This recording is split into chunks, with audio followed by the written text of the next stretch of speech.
안녕하십니까, 책돈입니다. 오늘 소개해드릴 책은 유대인 1% 부의 지름길입니다. 요즘 날씨가 많이 따뜻해졌습니다. 완전히 봄날씨인 것 같습니다. 이 영상은 예전에 올렸던 영상을 가이드라인에 맞춰서 다시 제작한 영상입니다.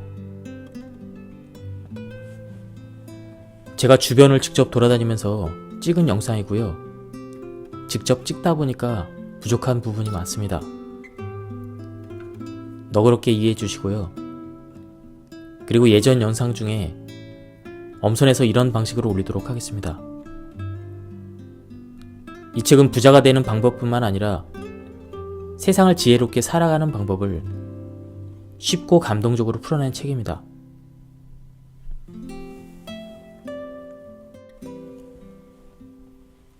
탈무드에는 이런 문구가 있습니다. 사람을 상처 입히는 것은 세 가지가 있다. 번민, 말다툼, 텅 빈 지갑이다. 이 중에서 텅 빈 지갑이 가장 큰 상처를 입힌다. 돈으로 행복을 살 수 없다고 말하는 사람이 있겠지만 현실은 그렇지 않습니다. 가족의 애정을 얻는 것도, 사랑을 하는데도, 또 우정을 쌓는데도 돈이 필요합니다. 또 좋은 인간관계를 맺기 위해서도 돈이 필요합니다. 어쩔 수 없이 우리는 자본주의 테두리 안에 살고 있고, 건강할 때는 소소한 행복으로 만족할 수 있어도 병이 들면 기본적으로 돈이 필요합니다. 그래서 모두들 억만장자까지는 아니더라도 자신과 자신이 사랑하는 사람들이 최소한 돈 때문에 불행해지는 일이 없도록 부자가 되고 싶은 거겠죠. 이 책은 실제 돈을 벌어다 주는 책은 아닙니다. 하지만 부자들의 지혜를 배울 수 있는 최소한의 교육서로 책장에 꽂아두고 잊지 않고 자주 꺼내 읽다 보면 좋을 것 같습니다. 사전 리뷰는 여기서 마치도록 하고요. 그럼 본격적으로 본문을 보도록 하겠습니다. 가난하더라도 부자의 줄에 서는 유대인의 부자 습관. 부자가 되기로 했다면 반드시 읽어야 될 책. 이런 부제를 달고 있습니다. 출판사는 레몬 북스입니다. 저자는 김정한 선생님입니다. 그럼 저자 소개를 간단하게 하도록 하겠습니다. 경북 상주에서 태어나 문학 세계에서 시, 오늘도 난 당신을 만나러 갑니다. 왜? 내 편으로 데뷔했다. 고등학교에서 15년 동안 교사로 근무했으며 이후에 KBS 라디오 청소년 광장 집필 위원, 교육부 교육마당 20일 편집위원, 국회의원 정책팀에서 일했으며 현재는 전업 작가의 삶을 이어나가고 있다. 굉장히 많은 책을 쓰셨습니다. 토닥토닥 힘내세요 당신, 흔들리며 사는 것이 인생이다, 너를 사랑한다, 사랑하는 법을 배웠다 등 20여 권의 시집과 산문집이 있다. 필력이 대단하신 분인 것 같습니다. 본문을 보도록 하겠습니다. 유대인은 어려서부터 돈의 소중함과 돈이 만들어내는 힘을 배운다. 유대인들은 부자는 부자의 사고방식으로 부를 실천하는 사람들임을 강조한다. 돈을 벌려면 가난해도 부자에게 줄을 서라고 말한다. 유대교는 율법에 의해 수입의 10분의 1을 가난한 사람들을 위해 내놓아야 한다. 유대인 부모들은 자녀들이 어릴 때부터 돈을 주며 구걸하는 사람들에게 주고 오라고 하든지 모금함에 넣고 오라고 하는 식으로 교육을 한다. 자신의 돈을 남을 위해 쓰는 것을 당연시하는 건강한 철학을 가졌다. 그들에게 돈은 마음껏 물건을 사기 위해 필요한 것이 아니라 잘 살기 위해 꼭 필요한 것이고 기회를 만들어주며 또한 축복의 도구라는 것이다. 그들은 돈을 벌기는 어렵지만 쓰기는 쉽다는 사실을 항상 마음속에 새겨 돈의 지출에는 늘 신중하다. 부자 유대인을 보면 아주 지독할 정도로 검소하다. 그러나 꼭 필요한 곳에 엄청난 액수를 선뜻 내놓는다. 유대인들은 부자가 되려고 하는 이들에게 먼저 검소한 구두쇠가 되라고 가르친다. 아끼고 또 아껴라. 이것이 바로 부자 유대인들의 부자 철학이다. 행복한 성공. 행복한 부자는 마음 전체가 빛이 가득할 때 가능하다. 그때가 오면 기적이 찾아와 모든 일들이 비범해지는 특별한 일상으로 바뀐다. 행복한 성공, 행복한 부자로 다시 태어난다. 행복한 부자로 성공한 인생을 살고 싶다면 유대인의 철학과 정신 속에서 답을 찾아라. 힘들 때, 속상할 때, 지쳐 포기하고 싶을 때, 과속 질주하여 멈추고 싶을 때 유대인의 명언, 예와 생활 철학을 기억하라. 그것이 힘이 되어 운명을 바꿀 것이고 어느 날 문득 전혀 다른 세상에 살게 될 것이다. 사람은 주위에 있는 모든 사람 혹은 모든 사물에서 무언가를 배울 수 있다. 그리고 배우려는 사람이 세상에서 가장 현명하다는 사실은 변치 않는 진리이다.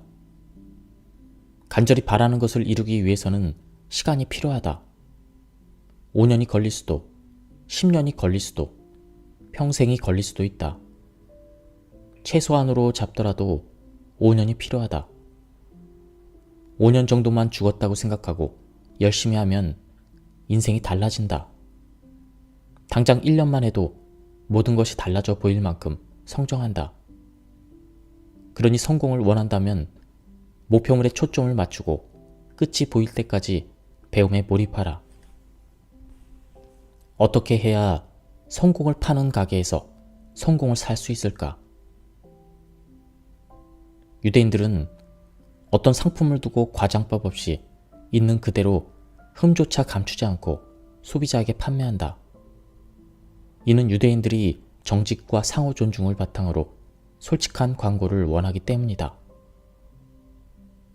어딘가에 세상에 모든 성공을 파는 가게가 있다고 해서 부자가 여행을 떠났다. 세상에 성공을 파는 가게라고 쓰여 있는 곳을 우연히 발견하게 된 것이다. 가게로 들어가자 종업원이 말했다. 어떤 성공을 원하십니까? 사소한 성공, 작은 성공, 세상에서 가장 큰 성공 등 모든 종류의 성공이 다 준비되어 있습니다. 부자는 큰 소리로 말했다. 당연히 세상에서 가장 큰 성공이죠. 하지만 속임수를 쓸 생각일랑 아예 그만두는 것이 좋을 거요. 값은 얼마든지 쳐줄 테니 세상에서 가장 큰 성공을 주시오. 종업원은 정말 가격이 붙어있는 그 물건을 꺼냈다. 가격. 세상에서 가장 큰 성공을 사려는 사람은 자신의 남은 생에서 편안함을 모두 포기해야만 한다. 부자는 단번에 고개를 숙이고 가게를 나왔다. 그는 알게 되었다. 편안함을 포기하는 크기만큼 성공의 크기는 커진다는 것을. 이 예화는 탈무드에 세상의 성공을 파는 가게에 나오는 이야기이다. 누구나 성공하길 갈망한다. 그러나 성공하는 사람은 흔치 않다. 성공하기 위해서는 끊임없이 무언가를 넘어서야 한다. 상대방도 나도 뛰어넘어야 한다. 세상에서 가장 어려운 경쟁 상대는 누구일까? 이 질문에 유대인들은 나라고 대답한다. 무언가를 얻거나 이루고 싶다면 간절함이 있어야 하고 그 간절함을 바탕으로 용기를 내어 도전을 해야 되는 것이다. 결국 인생에서 가장 큰 적은 바로 자신이며 모든 역경의 출발점도 자신의 마음에서 시작된다. 역경과 장애물도 내 생각, 내 행동이 만들어낸 부산물이다. 이것을 깨우쳐야 새로운 생각과 과감한 도전으로 목표물을 향해 머뭇거리지 않고 당당히 나아갈 수가 있다. 그대, 부자가 되고 싶은가? 탈무드에서 보면 이런 말이 있다. 사람을 상처 입히는 세 가지가 있다. 번민, 말다툼, 텅 빈 지갑이다. 이 중에서 텅 빈 지갑이 가장 큰 상처를 입힌다. 돈으로 행복을 살 수 없다는 그런 말을 하는 사람이 있겠지만 현실은 그렇지 않다. 돈 없이 할 수 있는 것은 별로 없다. 효도도 하기 어렵고 가족의 애정을 얻는 것도, 사랑을 하는데도, 우정을 쌓는데도 돈이 필요하다. 또 좋은 인간관계를 맺기 위해서도 돈이 필요하다. 물론 돈의 액수가 늘어난다고 해서 행복지수가 높아지는 것은 아니다. 그러나 돈 없이 행복해지기는 사막에서 오아시스 찾기처럼 어렵다. 그래서 누구나 부자가 되고 싶어 한다. 부자가 되면 돈에 구애받지 않고 입고 싶은 것, 먹고 싶은 것, 가지고 싶은 것에서 모두 자유로울 수 있기 때문이다. 부자가 되려면 도대체 어떻게 해야 되는 것인가? 탈무드는 부자는 부자의 사고방식으로 부를 실천하는 사람들이라고 강조한다. 이유는 간단하다.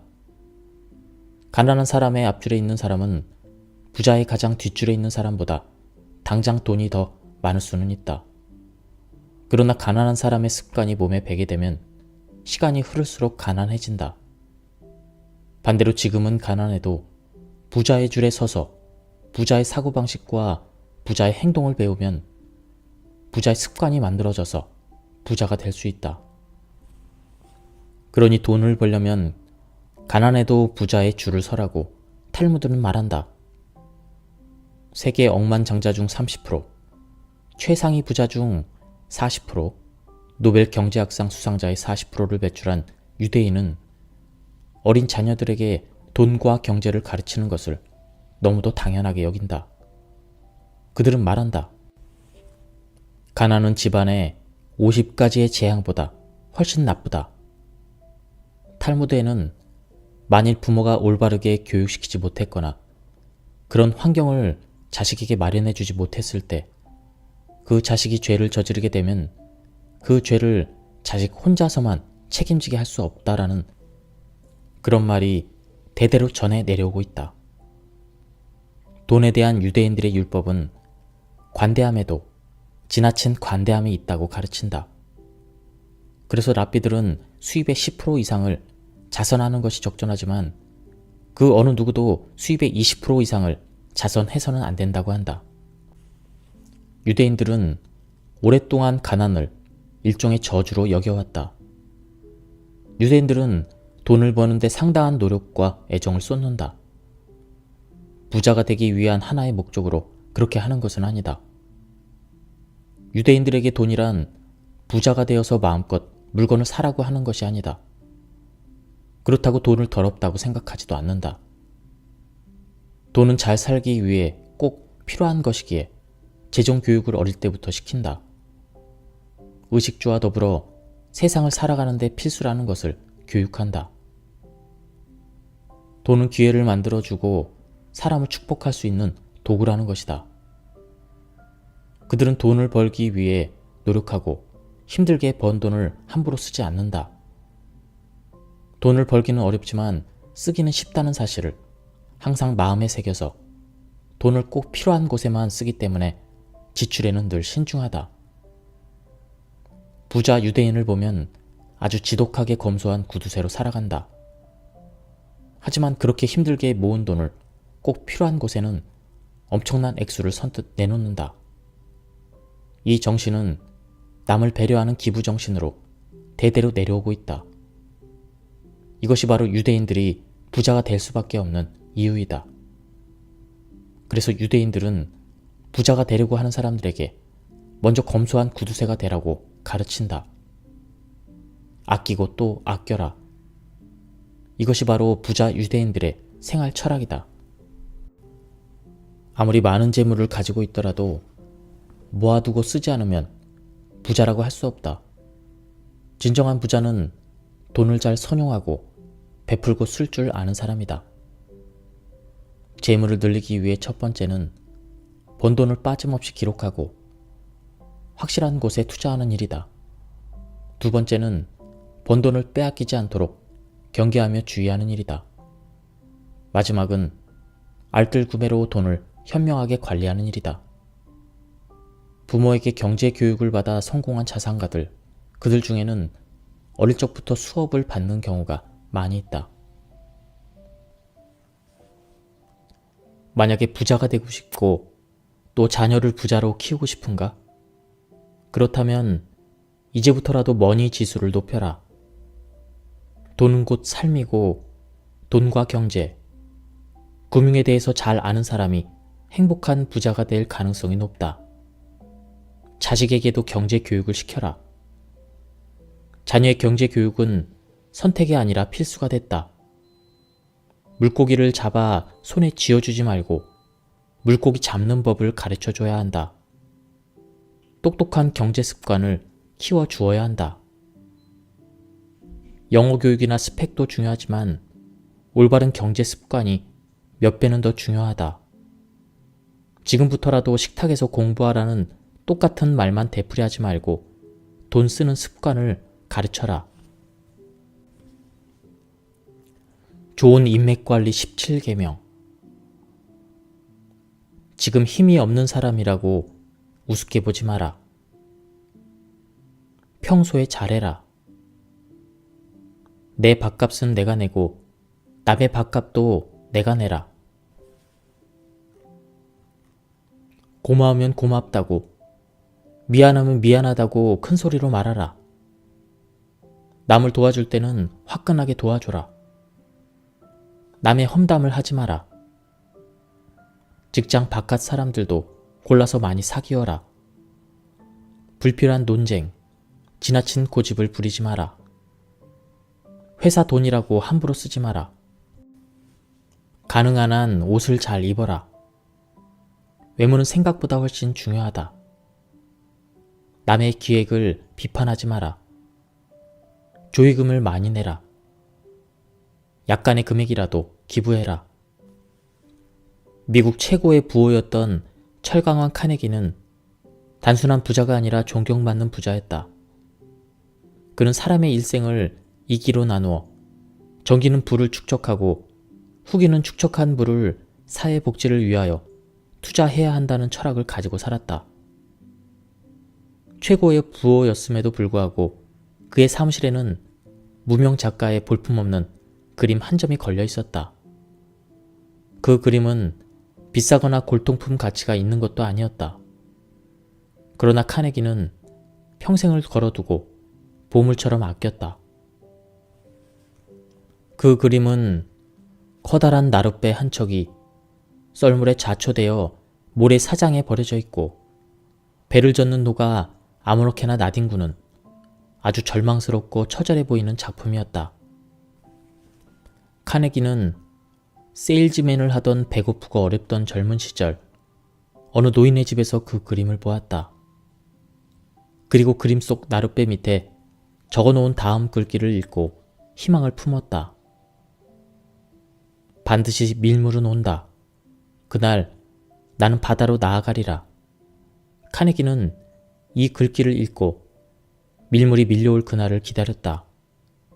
그 글귀는 카네기가 시련을 극복하는 원동력이 되어주었고 그는 마침내 세계적인 대부호가 되었다. 카네기가 좋아했던 글귀 반드시 밀물은 온다에는 여러 가지 의미가 있다. 밀물이 오려면 먼저 썰물이 와야 한다. 실직을 하고 괴롭고 힘든 인생의 썰물이 오면 우리는 모든 것이 없어졌다고 절망한다. 하지만 실제로는 그때가 바로 밀물을 준비해야 되는 시기이다. 구름이 태양을 가려 보이지 않을지라도 태양은 존재하며 절망이 희망을 가려 보이지 않을지라도 희망은 늘 존재하는 것이다. 중세의 수도승들은 만나면 서로 메멘토 모리라고 인사한다. 죽음을 항상 기억하라는 뜻이다. 누구나 영원히 살 것처럼 오늘을 살지만 내일은 오지 않을 수도 있다. 그래서 죽음을 기억하라는 것은 삶을 포기하고 그냥 죽음을 기다리라는 뜻이 아니라 역설적으로 하루하루 치열하게 몰입하면서 현재의 삶에 충실하라는 말이다. 바로 카르페 디엠이다. 순간이 모여 하루가 되고 하루가 모여 1년이 되고 이렇게 모인 시간은 역사가 된다. 지금 이 순간에 최선을 다하지 않고 준비 없이 보낸다면 우리에게 다가온 기회를 영원히 잡지 못한다. 우리는 익숙한 것들과 결별하고 낯선 곳으로 가기 위해 새로운 줄을 잡아야 한다. 오늘이 마지막인 것처럼 치열하게 살면 내일은 선물처럼 다가온다.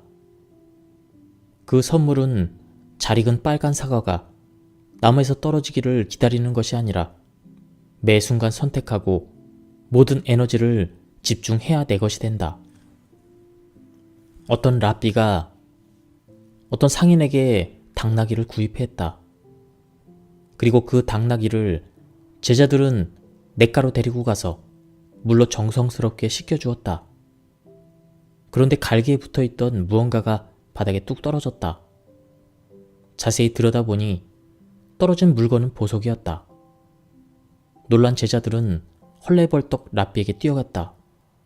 선생님, 와서 좀 보세요. 당나귀 갈기에 붙어있던 보석입니다. 보석만 있다면 더 이상 장작을 패지 않아도 됩니다. 공부하면서 저희들을 가르칠 시간도 무척 많아지실 거예요. 랍비는 보석을 보고도 좋아하기는커녕 오히려 제자들에게 화난 목소리로 소리쳤다. 당장 장터로 가서 아랍 상인에게 보석을 돌려주어라. 선생님이 사신 당나귀 갈기에서 이 보석이 나왔습니다. 그러니 선생님께서 가지시는 게 당연하지 않습니까? 나는 당나귀를 샀지 보석을 사지 않았다. 내가 산 물건만 갖는 게 당연하지 않느냐? 하지만 제자들은 고집을 꺾지 않았다.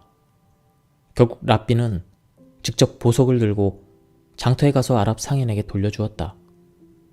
아랍 상인은 눈을 동그랗게 뜨고 랍비에게 말했다. 당신이 그 당나귀를 샀고 보석은 당나귀 털에 붙어 있었어. 그런데 나에게 왜 돌려주죠? 유대인은 자기가 산 물건만 갖습니다. 대대로 내려온 이 전통과 신념에 나는 그저 따를 뿐이요. 자, 보석을 가져가세요. 아랍 상인은 결국 보석을 돌려받았다. 하지만 보석보다 랍비가 보여준 그 겸손함이 더욱 놀라웠다. 아랍 상인은 기쁜 마음으로 보석을 소중히 간직했다. 가난하더라도 내 소유가 아니면 갖지 않는 유대 전통은 보다 깨끗하고 고결하게 사는 모범을 보여준다. 값비싼 보석보다 중요한 것은 깨끗하고 정직한 마음이다. 정직한 마음으로 산다면 반드시 행운은 찾아온다. 꿈의 실천은 만족이고 만족의 끝은 꿈의 완성이다. 어떤 노인이 뜰에다 어린 나무를 정성스레 심고 있었다. 그 옆을 지나가던 호기심 많은 나그네가 노인에게 물었다. 지금 무슨 나무를 심고 계시나요? 과일나무입니다. 그 나무는 언제쯤 열매를 맺을 수 있을까요? 글쎄요. 아마도 30년 뒤에나 열리겠죠? 나그네는 이상하다는 표정을 지으며 다시 물었다. 영감님이 그때까지 살아계실까요? 아무리 오래 살아도 그때까지 살 수는 없겠죠. 그런데 왜 나무를 심나요? 열매가 열려도 보지 못할 텐데. 노인은 고개를 갸웃거리며 되묻는 나그네에게 빙그레 웃음을 지었다. 내가 어렸을 때 우리 과수원에는 열매가 주렁주렁 열린 나무들이 많았습니다. 내가 태어나기 전에 아버지가 열매 열린 나무들을 볼 수 있도록 묘목을 심어주었기 때문이죠. 나도 지금 아버지와 같은 일을 하고 있습니다. 먼 훗날 내 자식들과 손주들이 이 나무들을 볼 수 있도록 말이죠. 노인이 나무를 심는 이유는 뭘까? 그 이유는 현재 자신의 이익이나 풍요를 위해서가 아니다. 노인은 미래의 자식들이나 자손들이 행복해하는 모습을 꿈꾸며 나무를 즐겁게 심으며 만족을 느낀다. 당장 이익이 돌아오지 않더라도 옳다고 생각되는 일을 정성을 다해 실천하라. 목적지를 향해 멈추지 말고 꾸준히 나아가라. 지금 비록 힘이 들더라도 확신을 가지고 정성을 다하면 언젠가는 누군가가 활짝 웃게 되리라. 한 방울의 물이 모여 시냇물이 되고 또 강물이 되고 큰 바다가 되듯 풍부한 경험은 미래를 내다보는 정직한 해안을 선물한다. 간절히 바라는 꿈. 그것을 실천하면 또 다른 꿈이 찾아온다. 꿈의 실천은 만족이고 만족의 끝은 꿈의 완성이다. 꿈이 이루어지면 성취감을 느낄 것이고 성취감은 바로 행복이다. 행복해지고 싶으면 오늘부터 차근차근 꿈의 계획을 세우고 실천에 옮겨라. 현명한 사람이 되기 위한 7가지 법칙. 자기보다 잘난 사람 앞에서는 말을 삼간다. 상대방의 말을 끊지 않고 끝까지 경청한다. 대답할 때 침착하게 행동한다. 질문할 때는 언제나 요점만 물어본다. 대답할 때는 조리 있게 답한다. 일의 앞뒤를 분명히 한다. 모르는 것이 있으면 모른다는 것을 솔직하게 인정한다. 진실은 진실로 받아들인다. 배움의 완성은 행복이다. 오래전 랍비들은 지나치게 깊은 생각이 도리어 행동을 못하게 막는다고 보았다. 여러 가지를 깊게 생각하고 망설이다가 아무 결정도 내리지 못한다면 좋은 기회를 놓칠 수 있기 때문이다. 때로는 과감하고 열정적인 행동이 큰 깨달음을 얻고 좋은 결과를 얻을 수 있게 해준다. 끝없이 새로운 것에 도전하며 배워야 한다. 배움에는 퇴로가 없다. 어쩌면 사람에게 있어 배움이란 평생 짊어지고 가야 할 운명의 바위인지도 모른다. 신의 눈밖에 난 시시포스. 그에게 엄청난 형벌이 주어진다. 신은 높은 바위산을 가리킨다. 그리고 기슭에 있는 큰 바위를 산 꼭대기까지 밀어 올리라고 한다. 시시포스는 온 힘을 다해 바위를 꼭대기까지 밀어 올린다. 하지만 바위는 제 무게만큼의 속도로 굴러 떨어져 버린다. 시시포스는 다시 바위를 밀어 올려야만 한다. 배움에 있어 남과 비교하지 마라. 비교하는 순간 고통이 나를 덮치게 된다. 모든 고통은 비교에서부터 온다. 배움도 내 현실을 정확하게 받아들이고 그 안에서 최선을 찾아야 만족을 느끼게 된다. 간절히 배움을 원하는가? 그렇다면 시시포스의 형벌이 끝나는 날까지 용기를 가지고 내 한도의 최대치를 사용하라. 하여 내 열정의 불길을 후회 없이 뿜어내라. 이 세상에 존재하는 모든 것은 존재할 이유가 있다. 밭에서 한 농부가 허리를 구부리고 땀을 뻘뻘 흘리며 잡초를 뽑고 있었다. 이 잡초만 없다면 이렇게 고생하지 않을 텐데 신은 왜 이런 하찮은 잡초를 만드셨을까? 일에 지친 농부가 혼잣말로 투덜거렸다. 그러자 뽑혀 나온 잡초가 말했다. 우리도 쓸모있는 존재랍니다. 진흙 속에 뿌리 내려져서 흙을 갈아주고 비가 내릴 때는 흙이 흘러내리지 않도록 막아줍니다. 또 바람이 불어 모래나 먼지가 날리지 않도록 해주기도 합니다. 이 밭을 지켜주고 있는 건 당신이 하찮게 여기는 우리 잡초들입니다. 농부는 그제야 잡초가 얼마나 중요한지 깨달았다. 그리고 다시는 잡초를 하찮게 생각하지 않았다. 신은 세상에 있는 모든 것을 저마다 어딘가에 쓸모가 있도록 만들었다. 이처럼 낡고 하찮으면서도 초라하게 여기는 무언가에도 언제 어딘가에서 도움을 준다. 세상에 태어난 이상 우리 모두는 각자 어떤 역할을 타고났다. 태어나지 말았어야 되는 것은 단 하나도 없다. 모두가 소중하고 세상에 꼭 필요한 존재이다. 전 세계 어디를 찾아봐도 나와 똑같은 사람은 없다. 나는 단 하나밖에 없는 존재이다. 유대인들이 남긴 탈무드에도 일에 대한 말들이 많이 있다. 우주는 다음 세 가지를 기초로 지탱되고 있다. 첫 번째는 토라, 두 번째는 노동, 그리고 세 번째는 친절을 베푸는 것이다. 노동에 해당되는 히브리어는 아보다이다. 이 단어에는 서로 상충하는 두 개념이 존재한다. 아보다는 노동이면서도 예배이다. 고대의 히브리인들은 인간의 노동은 단순히 생계를 위해 하는 일을 넘어 신에게 예배하는 행위라고 했다. 자신이 일주일 동안 하는 일과 신을 경배하는 일을 분리할 수는 없으며 그것이 바로 신의 뜻이기도 하다고 여겼다. 건강한 몸으로 일을 할 수 있다는 건 어쩌면 축복이다. 일을 한다는 건 행복이다. 다만 가진 것에 만족하고 하는 일에 감사하며 정성을 다할 때 행복을 느끼게 된다.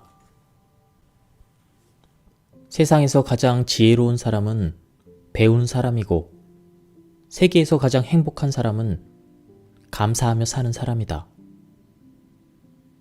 존경받는 랍비 아키바가 책을 보기 위한 등잔불과 시간을 알려주는 수탉과 먼 길을 타고 갈 나귀와 성경인 토라를 가지고 여행을 떠났다.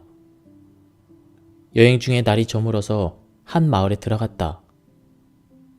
한 집의 문을 두드리면서 하룻밤 좀 자고 갑시다.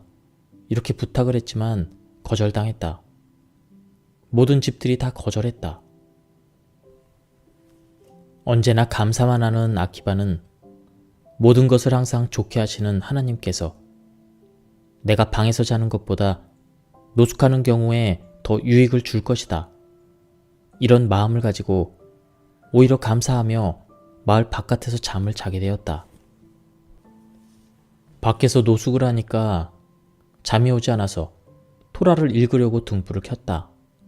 그런데 갑자기 바람이 불어와서 불을 꺼버렸다.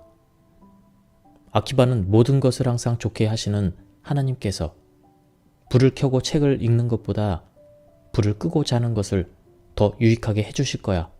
이렇게 하면서 감사하며 잠을 청했다. 잠을 자려고 하는데 여우의 울음소리가 들려오자 나귀가 그 소리를 듣고 놀라서 그만 도망쳐버렸다. 보통 사람 같으면 내일 내가 무엇을 타고 갈꼬 하면서 불평하겠지만 그러나 모든 것을 항상 좋게 하시는 하나님께서 나귀가 내게 있는 것보다도 없는 것을 더 유익하게 해주실 거야. 이렇게 생각하며 하나님께 감사를 드렸다. 이튿날 아침 날이 밝아 마을로 들어가 보니 사람들이 전혀 보이지 않았다. 전날 밤 도적대가 마을을 습격해서 마을 사람들을 모조리 죽이고 물건을 다 약탈해 버렸던 것이다. 만약에 그 마을에서 잠을 잤더라면 아키바도 죽었을 것이다. 만약에 등불을 켜고 오랫동안 토라를 읽었더라면 아키바는 도적에게 발견되어서 죽고 말았을 것이다. 만약에 나귀와 수탉이 있었더라면 그것들이 소리친다든지 울었을 때 아키바가 발견되어서 같이 죽었을 것이다.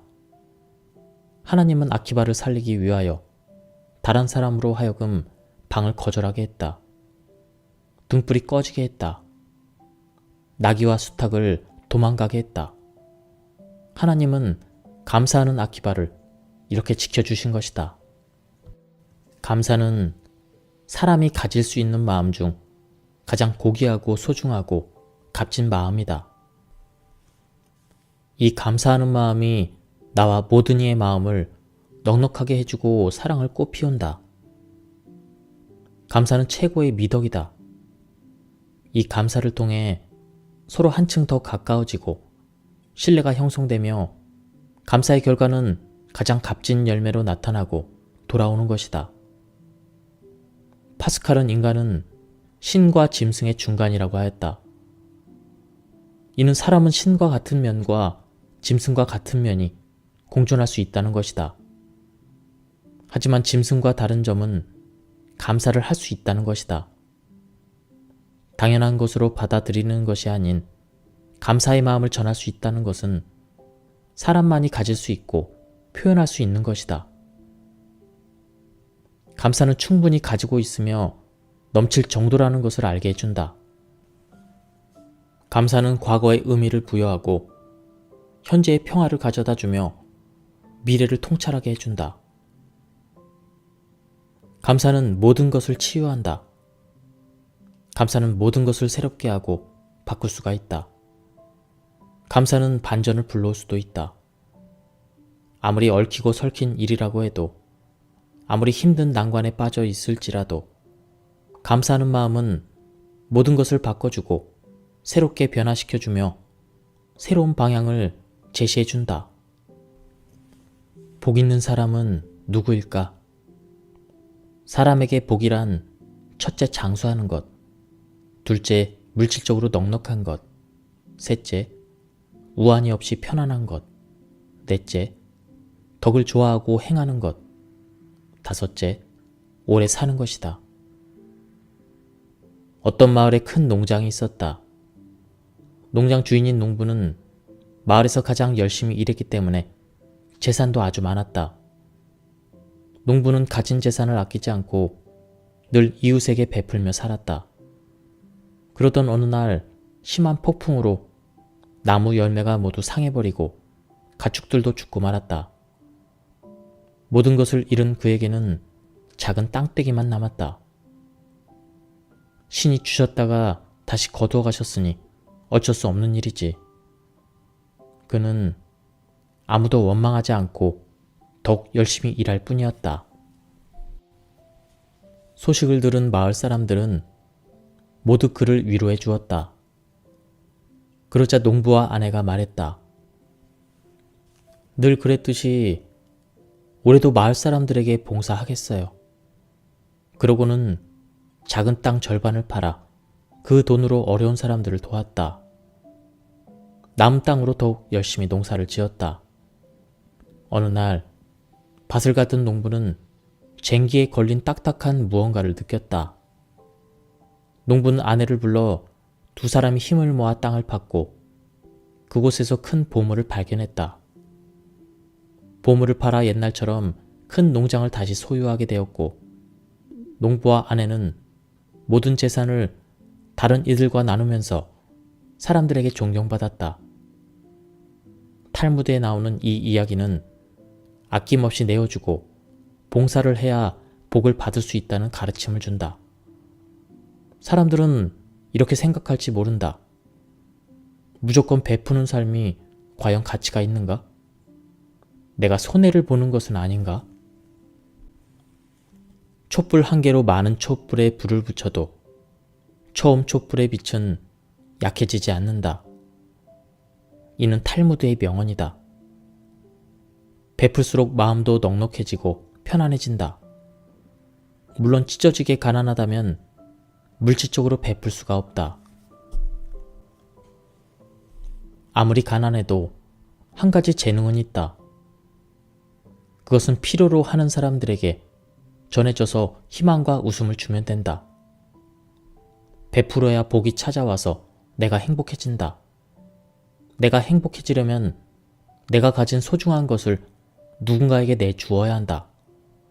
준 만큼 그 빈자리에서 복은 들어오게 되어 있다.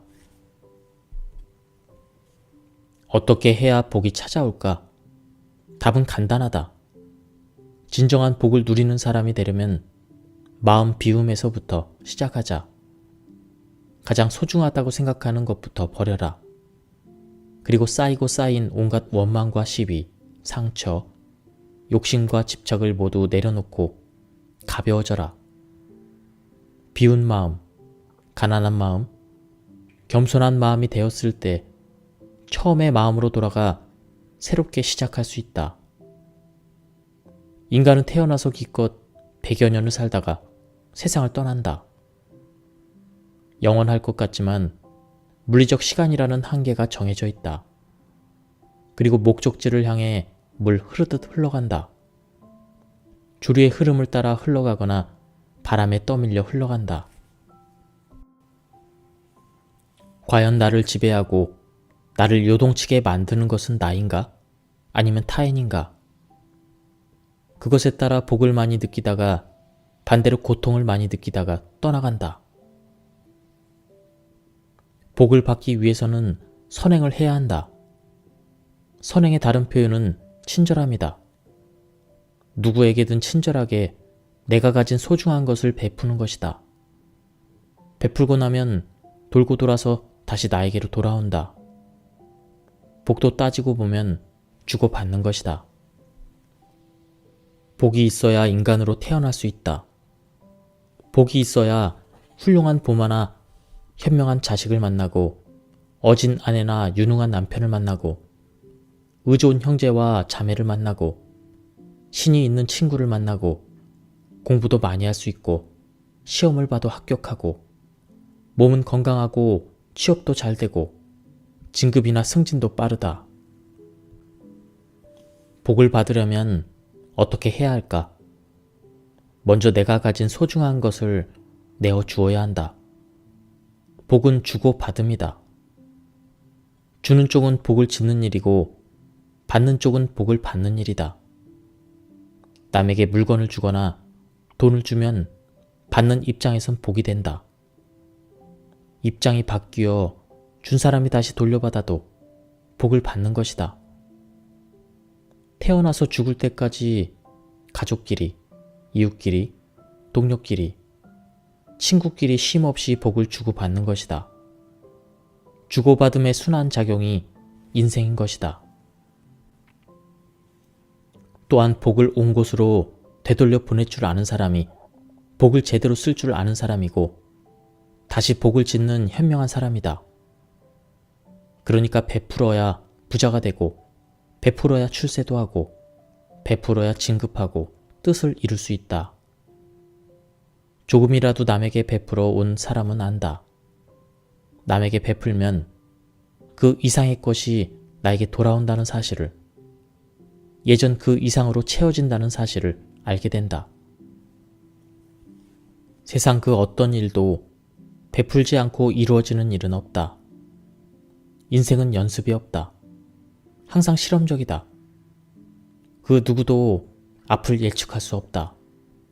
그래서 오직 바르게 살아야 한다. 성공하고 행복하고 싶거든 베풀어라. 이것이 정답이다. 그것도 가장 소중한 것을 내어주어야 내가 간절히 원하고 소중한 것을 얻을 수가 있다. 부모 자식 간의 사랑, 효도란 무엇일까? 나무는 잠잠하려고 하나 바람은 그치지 않고 자식은 섬기려고 하나 어버이가 기다리지 않는다.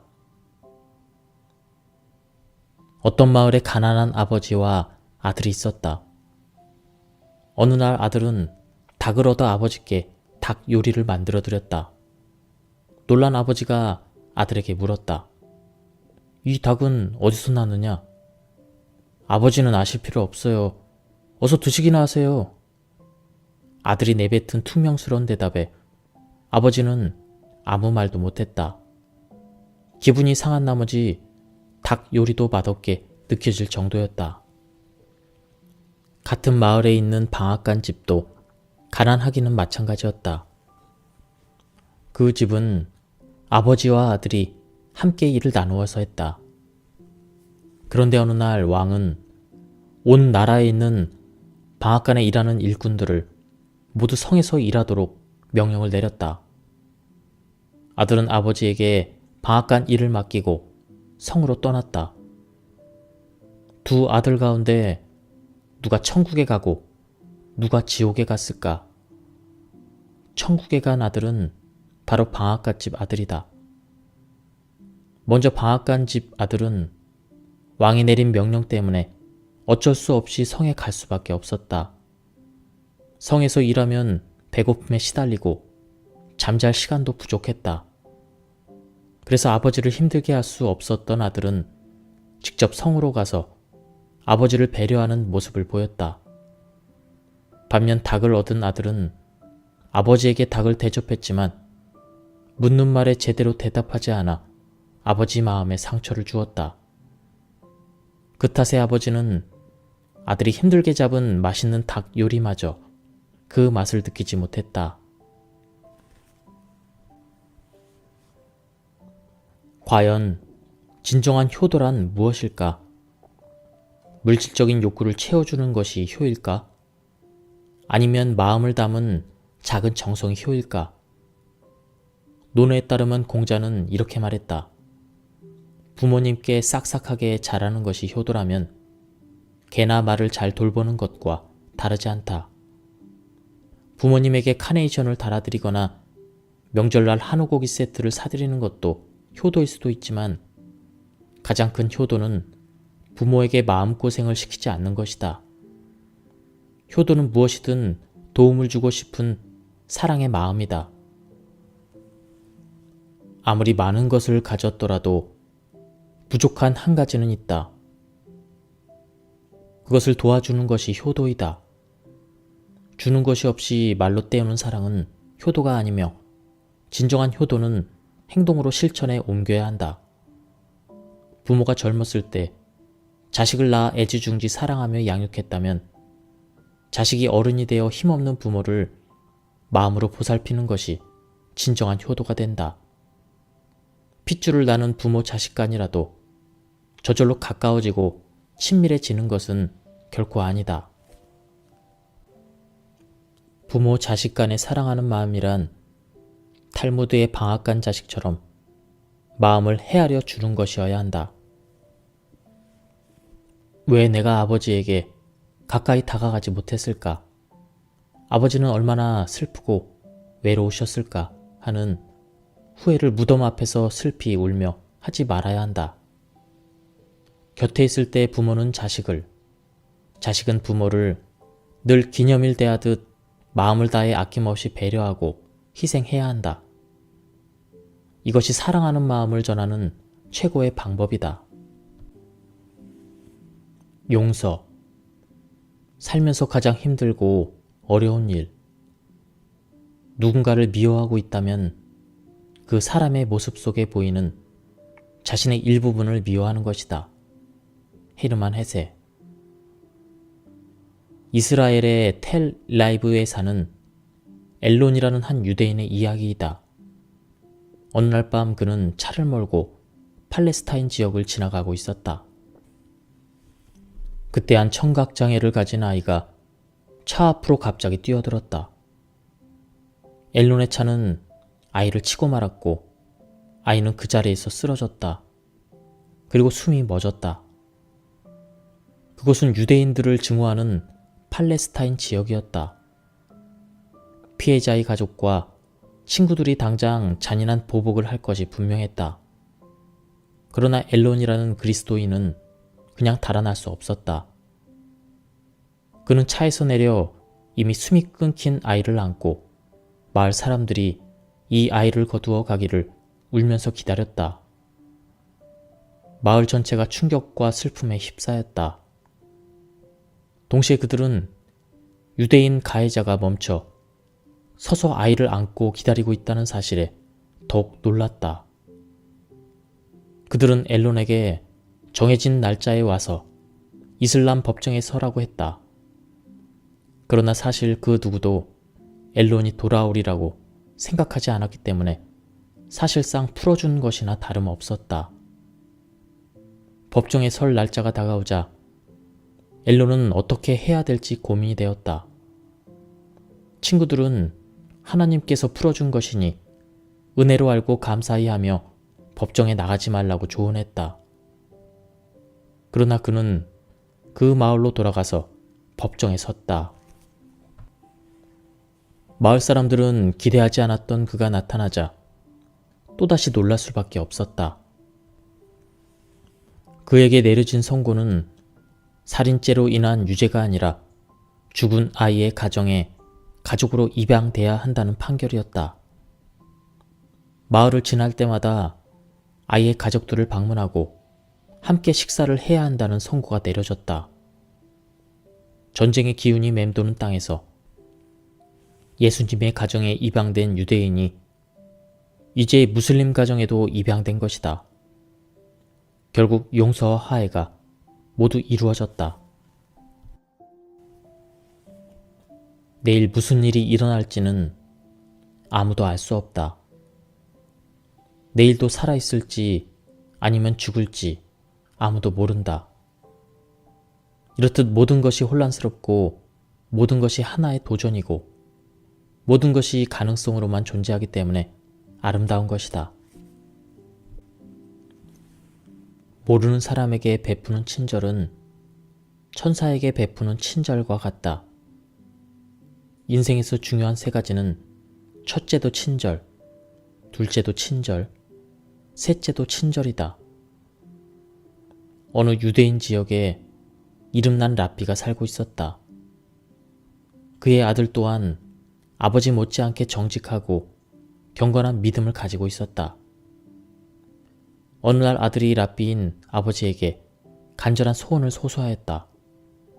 아버지, 성서에 등장하는 성인들을 만날 수는 없을까요?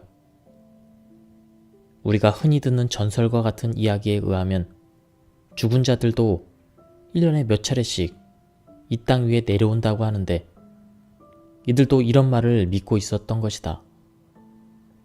그것은 너에게 달려 있어. 항상 바르고 경건하게 생활하면 성인들도 만날 수 있을 거야.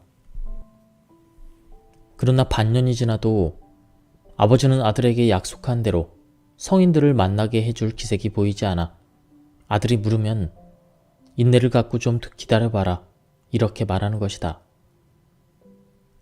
오늘 착한 일을 했다고 하여 내일 당장 모세를 만날 수 있겠느냐? 이것이 아버지의 대답이었다. 그리고 나서 또 1년이 지났지만 아버지의 태도에는 변화가 없었다. 그런데 어느 날 예배소에 남난 거지가 찾아와 하루 저녁만 자고 가자고 하였다. 아들은 거지의 청을 냉정하게 거절하고 쫓아냈다. 여기는 잠을 자는 여관이 아니고 경건한 예배소요. 어서 나가시오. 아무 생각 없이 거지를 쫓아낸 아들이 집에 돌아오니 아버지가 물었다. 오늘도 후회 없는 하루를 보냈느냐? 아들은 저녁 때 있었던 거지와의 일을 숨김없이 말했다. 아들의 이야기를 들은 아버지는 하늘을 보며 한숨을 크게 내쉬었다. 기회를 놓쳤구나. 바로 그 사람이 네가 기다리던 성소 속의 현자였다.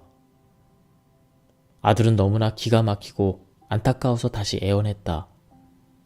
아버지, 그렇다면 저는 평생 이 일을 후회하며 살아야 합니까?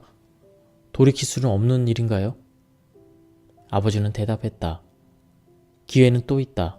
하지만 그 기회가 언제 어떤 모습으로 너를 찾을지는 알 수 없다.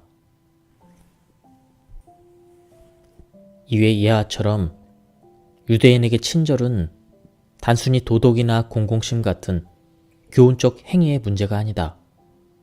친절을 베풀면 그만큼 지혜가 있는 사람으로 성장해 가는 것이라고 생각한다. 그래서인지 아이가 어떤 친절을 베풀었다고 해도 부모는 칭찬해주지 않는다.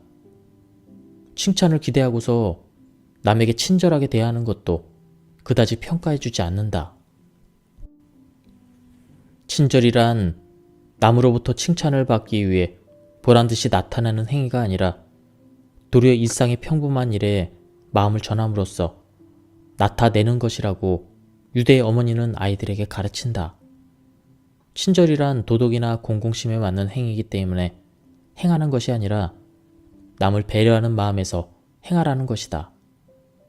그렇게 함으로써 남의 마음을 알게 되고 반면 남의 친절을 받음으로써 그것이 아이들 스스로의 지혜로 이어진다는 것이다. 친절은 감사하는 마음에서 나온다. 그래서 감사할수록 더 많은 것을 얻게 된다고 아인슈타인은 말했는지도 모른다. 감사하라. 감사의 마음이 친절을 낳는다.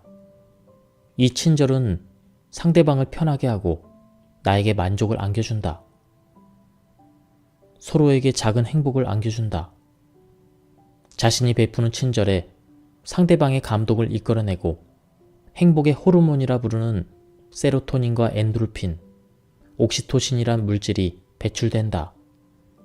결국 내가 베푼 친절은 나에게 행복을 안겨주므로 나를 위한 선물이다. 하루를 행복하게 살기를 원하는가? 그렇다면 이발을 하라. 일주일을 행복하게 살고 싶은가? 그렇다면 여행을 하라. 한 달을 행복하게 살고 싶은가? 그렇다면 새 집으로 이사를 하라. 1년을 행복하게 살고 싶은가? 그렇다면 결혼을 하라. 일생을 행복하게 살고 싶은가? 그렇다면 이웃을 섬겨라. 지금까지 이 책에 대한 리뷰를 모두 마쳤습니다.